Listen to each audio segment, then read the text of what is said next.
What's good, y'all?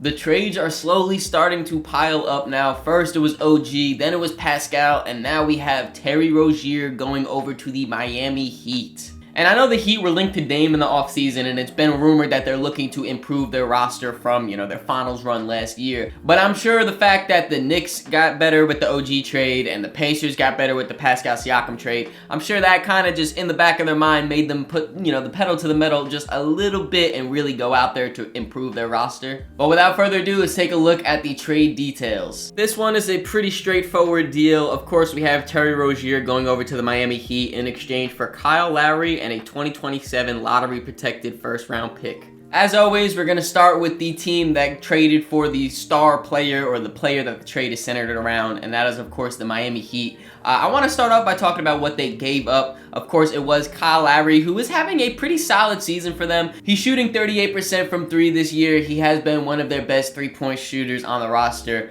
He obviously adds a little bit of playmaking. He's older now, so his defense isn't anything near what it once was, but he still gives that defensive effort, of course, being one of the best charge takers in the entire NBA. But at the end of the day, his expiring contract was one of their best trade pieces when you talk about salary-wise. Of course, they still have Tyler Hero on the roster, who has been in trade rumors since he got drafted damn near. So, that's always a trade piece that they still have. But Kyle Lowry, it was kind of writing on the wall that they were going to be looking to upgrade for him. And then, of course, the draft pick that they gave up, the 2027 lottery protected first round pick.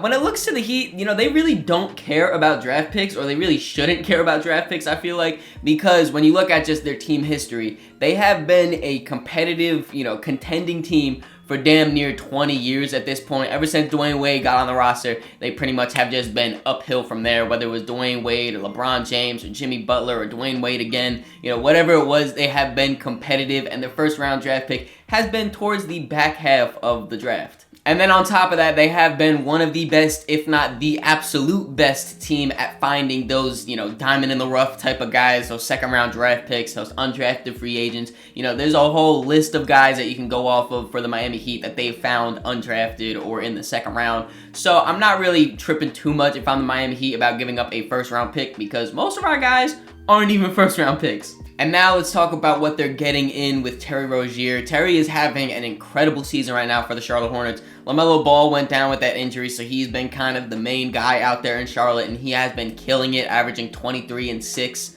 But just immediately he comes to the Miami Heat and gives them shot creation. Terry Rozier is a 3-level scorer in this league. He can hit the 3-point shot, get to the mid-range. His float game is there. Finishing isn't the best, but he still can get it done.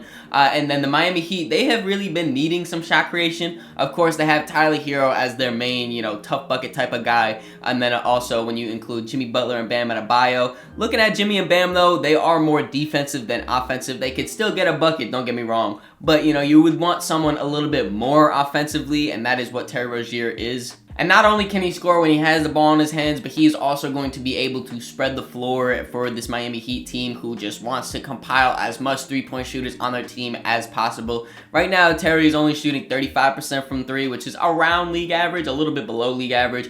But a lot of those three-point shots comes off of really tough attempts over there in Charlotte. I mentioned he is the main guy when LaMelo was down with that injury. So all the defense was focused in on him. And there's not a lot of offensive talent out there in Charlotte, if we're just being honest. So, the defenses would keen in. He would have to take these step back, side step, whatever it was, threes. Now, I'm sure that's going to go up because he's going to be getting a lot easier looks out there in Miami. I am wondering where Terry Rozier fits into this lineup, though, if he's going to be their starting point guard and replace Kyle Lowry, or if he'll be coming off the bench running their second unit. The only reason I ask that is because him and Tyler Hero are kind of similar archetypes. They're both poor defenders at the guard position, but they make up for it with their offensive scoring. And the Miami Heat are one of the best teams at hiding bad defenders on their roster and their defense. But it's very hard to hide your entire backcourt. So I'm just wondering how often they play together, if they'll start together, but, pull Tyler Hero early to let him run the second unit, pull Terry Rozier early to let him run the second unit.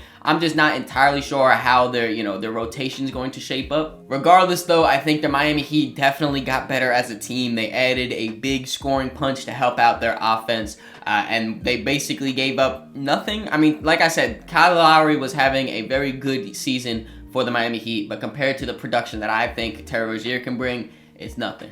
And with all that being said, I'm giving the Miami Heat an A grade for this trade. I was very close to giving them an A plus just because of the talent they're bringing back with what they gave up. I feel like it's kind of a little bit outbalanced for what the Miami Heat need right now. But the one thing that held me back was that shaky, if you even want to call it that, fit between Terry Rozier and Tyler Hero. Now to look at this from the Charlotte Hornets perspective, obviously they are a rebuilding team, and Terry Rozier doesn't really fit the timeline of LaMelo, Brandon Miller, Mark Williams, all those younger pieces. And he is due $24 million over the next 2 years, so the Charlotte Hornets cut their losses. They said, you know what, he's not really fitting the timeline right now, and they capitalize on Terry Rozier's incredible season that he's having right now, unlike other teams, shout out the Raptors. They capitalized on his high trade value and said, you know what, let's get this out of here. Let's get a future pick that is very lightly protected. I really do like this trade for the Charlotte Hornets. Of course, they do also get back the expiring contract of Kyle Lowry. There are reports that they're going to try to, figure out another team to trade him from. I'm not really sure how much value Kyle Lowry has right now. Maybe they can get a second or two. That's pretty much the value I have for him right now.